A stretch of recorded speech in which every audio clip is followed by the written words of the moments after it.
माता सीता की यह रोचक लोककथा आपका दिल जीत लेगी, धन के भंडार भर देगी। यह कहानी सीता माता कहती थी और श्रीराम इसे सुना करते थे।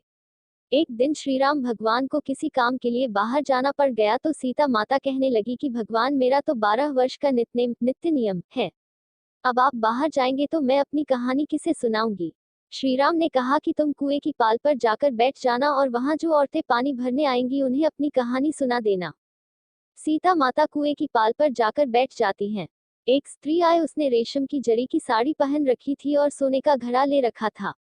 सीता माता उसे देख कहती है कि बहन, मेरा 12 वर्ष का नित्नेम सुन लो। पर वह स्त्री बोली कि मैं तुम्हारा नित्नेम सुनूंगी तो मुझे घर जाने में देर हो जाएगी और मेरी सास मुझसे लड़ेगी।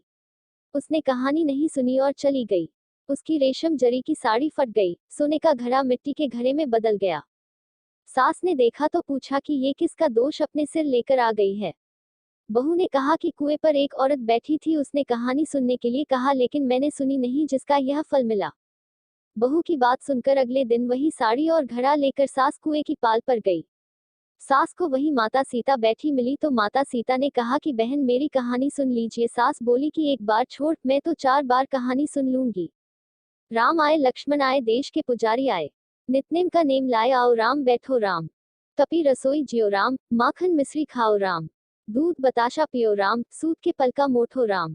शाल दुशाला पोठो राम, शाल दुशाला ओढ़ो राम। जब बोलूं जब राम ही राम, राम संवारे सबके काम।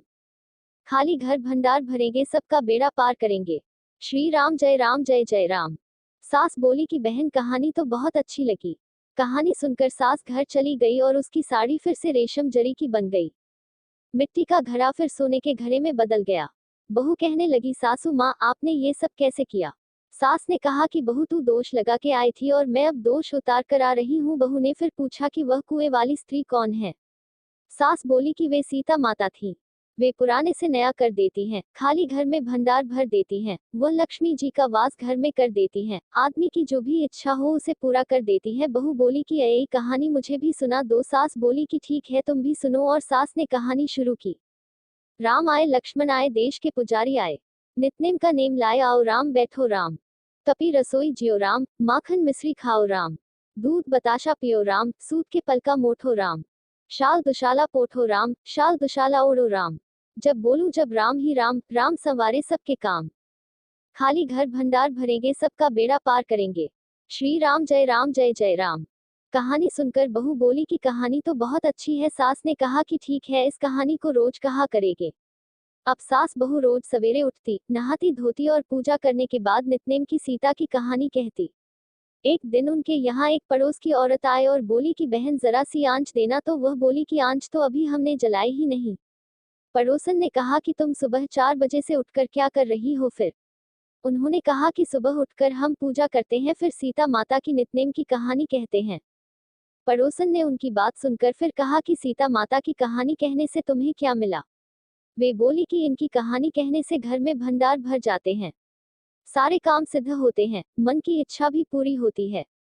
पड़ोसन कहती है कि बहन, ये कहानी तो मुझे भी सुना दो फिर। वह बोली कि ठीक है, तुम भी यह कहानी सुन लो। राम आए, लक्ष्मण आए, देश के पुजारी आए। नित्नेम का नेम लाए, आओ राम बैठो राम। सारी कहानी सुनने के बाद पड़ोसन कहने लगी, बहन, कहानी तो मुझे बहुत अच्छी लगी। अब वह पड़ोसन भी नित्नेम सीता माता की कहानी कहने लगी। कहानी कहने से सीता माता ने पड़ोसन के भी भंडार भर दिए। अब तो पूरे मोहल्ले में नित्नेम की कथा चल पड़ी, हर किसी की मनोकामना पूरी होने लगी। हेलो फ्रेंड्स, आज का वीडियो अच्छा लगा होगा। हमारे वीडियो को लाइक कीजिए, सब्सक्राइब कीजिए, शेयर कीजिए, कमेंट कीजिए। जय हिंद, जय भारत। अगला वीडियो